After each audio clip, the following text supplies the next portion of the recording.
What do you really want? It sounds like a simple question, but you're being asked to explore your true desires and values beyond the material world. This is the key question for May and June. Welcome to the new Connection Astrology forecast for May and June 2013. I'm your host, Vicki Thompson.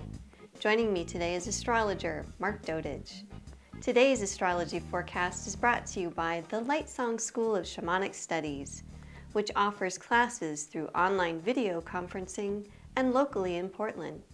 Founded in 1994 by healer and author Jan Ingalls Smith, Lightsong offers courses in the practice of shamanism and alternative energy medicine.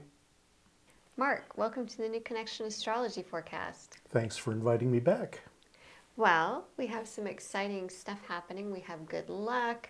We have shifts in the real estate market. So it sounds like we're in for an exciting spring. Yeah, I think it'll be fun. I think it'll be fast-paced. I think there'll be a mixture of energies that we'll be working with, absolutely.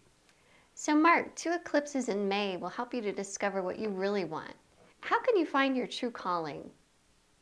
The eclipse on May 9th is a solar eclipse, meaning it's a new moon. And a new moon represents new beginnings, new starts. And Taurus is the kind of sign that says, what do you value? What do you desire? And not just what do you value and desire, but what are you willing to roll up your sleeves and get to work and produce on? So it's not this very mental, airy-fairy thing. It's, hey, if I want it, I got to put some effort into it. So everybody will be reviewing their values to say, hey, what are these new projects, new ideas I want to put into play? And then comes a lunar eclipse, which will be on May 24th, and that's going to be the last of them in Gemini and Sagittarius. So they kind of work in polarities for about a year and a half. And so this is kind of an ending for the next 9 years. And it's been one of those ideas that says, oh, there's a lot of possibilities. Maybe I should do this or that or the other thing. And people have been overwhelmed by so many different ideas, they didn't know which one to choose. So this is one that says, well, we're finishing something up here. A time of choosing what we want of the many possibilities is going to be required. I would suggest that it's also a playful, fun thing. So as we get to the end of May, if somebody could sneak away, have a little bit of fun, that might be a good way to review the choices that are before you. So Mark, it seems like there's a common thing going on that we're at a choice point. Have you noticed that in all the astrology forecasts we've been doing? It's always about choose now because you're going to have to put it into action later. Absolutely, and perhaps that's the theme of this year in late 2012 in many ways, because it's saying, hey, there's more possibilities than we've been giving ourselves credit for. It's not a limited universe, it's an unlimited universe and many choices. And of course, that throws people off because, oh my gosh, there's so many choices to make. Well, now it's time to start narrowing the field, is where we're going. Well, good. Well, one way we could narrow the field is by working with Venus. So Venus has a starring role in May and June. What can we expect in love, relationships, and money? Well, and she is the love and money planet, as you say. In May, she'll be moving through Gemini, which is kind of a, I'll try a little of this, I'll try a little of that. It's kind of a smorgasbord of things. But as we get towards the end of May, Venus aligns with Jupiter. And Jupiter's kind of the get-lucky Santa Claus of the zodiac, and Venus, love and money.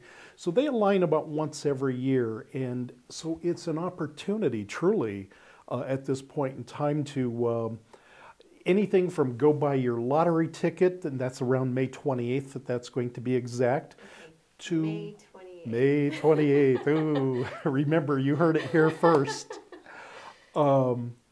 But it is a total opportunity to say, I'm willing to take a risk on myself, because see, Jupiter's associated with your belief system, and if you're holding beliefs of limitations or lack, that's what you get.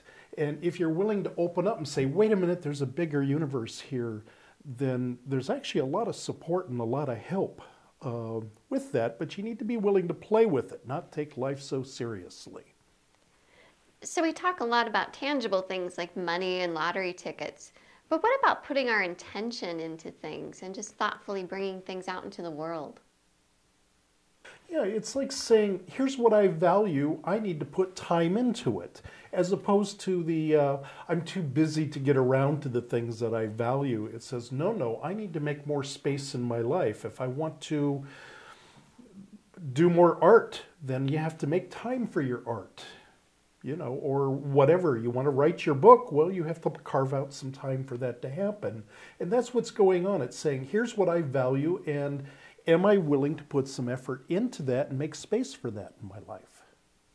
Well, one area too that we could take a look at that is shifting a bit is the real estate market. So the planets are aligning in a supportive way. Yes. So what can we expect to happen around that? That's been such a hard topic for astrologers these past few years. When is my house going to sell? It's like, oh my gosh, that's a tough question the past few years. And fortunately, things are just starting to turn around. Venus, which you mentioned, which has to do with our values, is going to be moving through Cancer in June. And Cancer is a sign that rules residential property, residential real estate. And then at the end of June, just after summer solstice, the planet Jupiter, expansive, God of blessings, is going to spend a full year in the sign Cancer, again, ruling real estate, among other things. So the beauty of that is going to be geez, there's all this support and enthusiasm in whether it's real estate or whether, for some people, won't be selling their house. Some people will just be staying and saying it's time to remodel and fix up some things. Cancer rules food, so one common remodeling, any kitchen remodelers are going to do really well under this. Well, it's good news because, we've gotten some good news about the economy shifting. And so to also see that it will extend to the real estate market is exciting. And it's nice as an astrologer to be able to say, hey, there's good news, because there have been some tough things over the past couple of years. So it's nice to see things opening up and becoming, I don't know if I want to say easier, but there's more opportunities opening up now. It feels that way. And, we've read some good news in the newspapers about the economy shifting. Sure. Does that relate to what's going on planetary-wise as well? It does. It does. And what I would want to tell people, though, is it's not that it's going to be nice and neat and clean and a steady upward hill. There's going to be some hills and valleys and maybe some shove jerk kind of energy.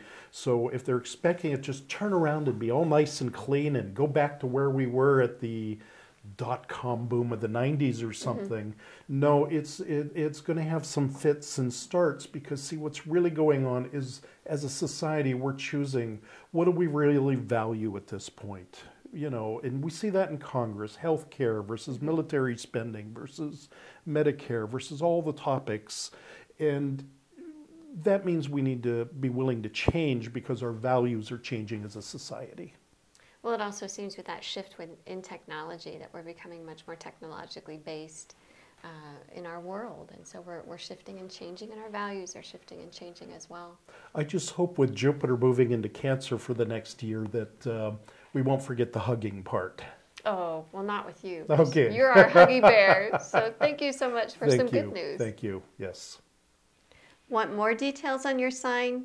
Check out Starscope and Astromark at our website at newconnectionjournal.com. Do you like what you see on the New Connection Astrology forecast? Please share your comments of what you'd like to have more details on for our next forecast. Join us next time for the New Connection Astrology forecast and get connected.